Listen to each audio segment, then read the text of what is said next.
Ya, sidang hari ini tadi ada beberapa agenda sidang dengan beberapa terdakwa. Yang pertama, tadi ada pemeriksaan saksi ahli, dua saksi ahli, satu ahli bahasa Rejang dan satu ahli bahasa Indonesia. Pemeriksaan ahli tersebut atas berkas perkara dengan tersangka terdakwa atas nama Supriyadi. Nah, di keahlian yang diberikan tadi, ahli sudah menjelaskan bahwa kalimat-kalimat yang sifatnya provokasi, yang sifatnya menghasut, apabila itu dilakukan antara dua orang dan tidak diteruskan atau tidak dilakukan depan umum, maka itu bukan merupakan tindak pidana. Nah, yang kita lihat selama ini yang ada di dalam berkas perkara bahwa jaksa penuntut umum mengklaim ada percakapan WA antara Supriyadi dengan si Bobby.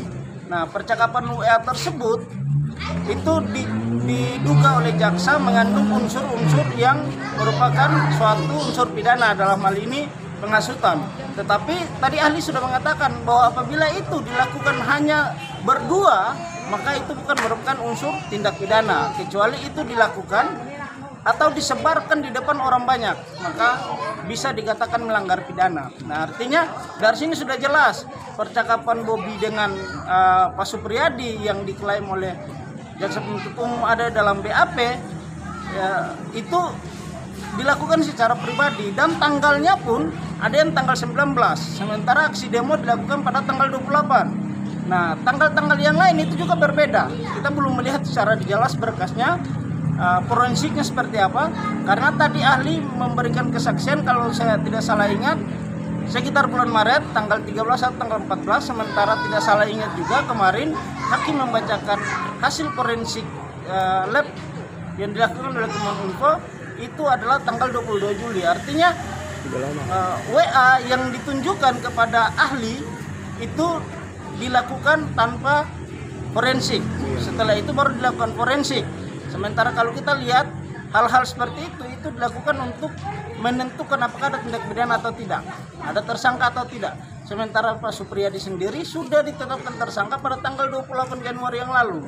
Artinya jauh setelah itu baru WA-nya diforensik dan ahli dimintai keterangan terkait dengan percakapan-percakapan yang ada dalam WA menurut saudara jaksa penuntut umum. Jadi terkait pembakaran Pak Suprinya tidak? Terkait pembakaran Pak Supri tidak ada di lokasi. Beliau ada di rumah Pak Sabar dan semua saksi mengatakan itu. Beliau di rumah Pak Sabar mendampingi Pamade, jalan keluar mengantar Pamade, baru beliau melihat bahwa adanya pos yang terbakar. Artinya beliau secara nyata pembakaran tidak terlibat sama sekali. Nah, yang paling ditekankan sama jaksa penuntut umum di dalam dakwaannya itu kita lihat ada dakwaan primer. Artinya ada 3 dakwaan, salah satu dakwaannya itu memakai pasal 160 terkait dengan penghasutan. Itu yang mau dibuktikan oleh saudara jaksa penuntut umum yang kita lihat dalam persidangan. Nah, di perkara yang lain, saudara Durimansyah hari ini sidangnya telah sampai kepada agenda pledoi. Jadi hari ini kita mengajukan pledoi dan kita bacakan langsung di depan majelis hakim dalam persidangan, di mana dalam pledoi tersebut kita meminta untuk yang pertama saudara Durimansyah dibebaskan karena dia secara sah dan nyata kita lihat fakta terungkap dalam persidangan itu tidak terbukti. Dia ada di rumah Pak Sabar, itu tidak terbukti sama sekali, maka kita yang pertama meminta untuk dibebaskan.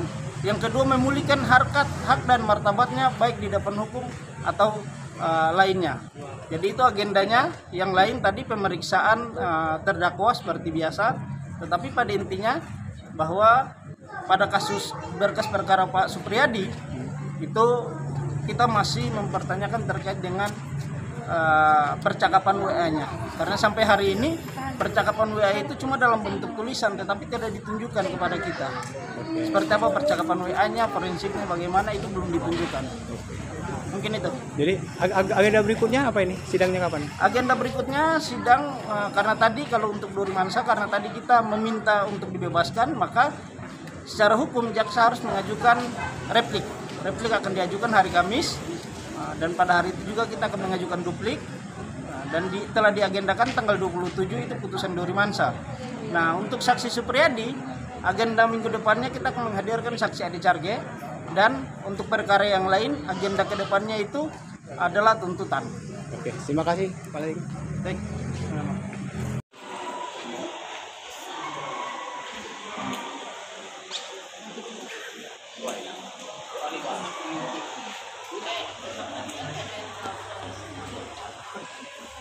HGU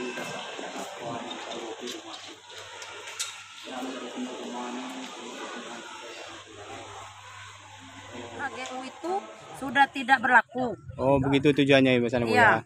ya. Ya, ada lagi. Tidak ada lagi. PT BRS itu sudah tidak ada lagi. Oh, begitu Bu ya. Ah. Iya.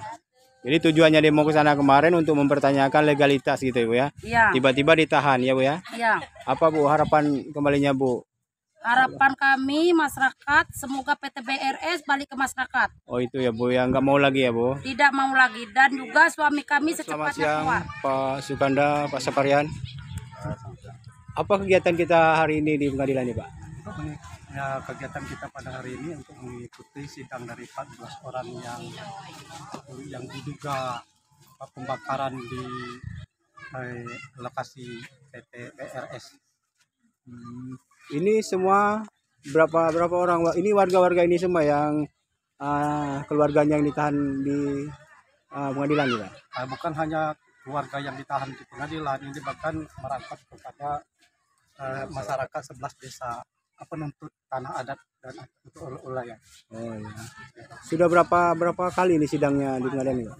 Oh, kalau sidangnya udah sering, tapi insya Allah hari ini ada sidang itu pengadilan negeri Argamamur, tidak sidang pledoi daripada Duriman. Yang kemarin sudah dituntut oleh jaksa penuntut umum itu tuntutan 5 bulan. Ya. Oh sudah tuntut 5 bulan. Ya. Yang lainnya ada Pak pesan-pesannya? Yang lainnya mungkin kita nanti ikut saja itu lihat dulu keterangan dari pengadilan negeri. Oh gitu. Pak Saparian ada yang mau disampaikan Pak? Kita sampaikan bahwa hari ini kita mengikuti sidang antara 14 orang yang ditahan di kejaksaan mengenai kasus dugaan kebakaran di PT BS pada tanggal 28 Januari 2020 kemarin. Jadi sidang udah berapa kali sidang, ternyata belum ada keluar sampai hari ini. Dan juga mengenai perjuangan kita sudah berapa kali kita mengadakan aksi di PT BS namun tidak berhasil. Maka kami ingin melanjutkan perjuangan kami seterusnya. Kami menanyakan bagaimana skedulnya menurut daripada pendamping kita yaitu Kanopi. Jadi sebelum ada skedul dari mereka kami belum bisa menjalankan karena mereka adalah PH kami. Kabarnya dulu sudah sampai ke pusat ya demo ya. Itu beres itu gimana itu datanya?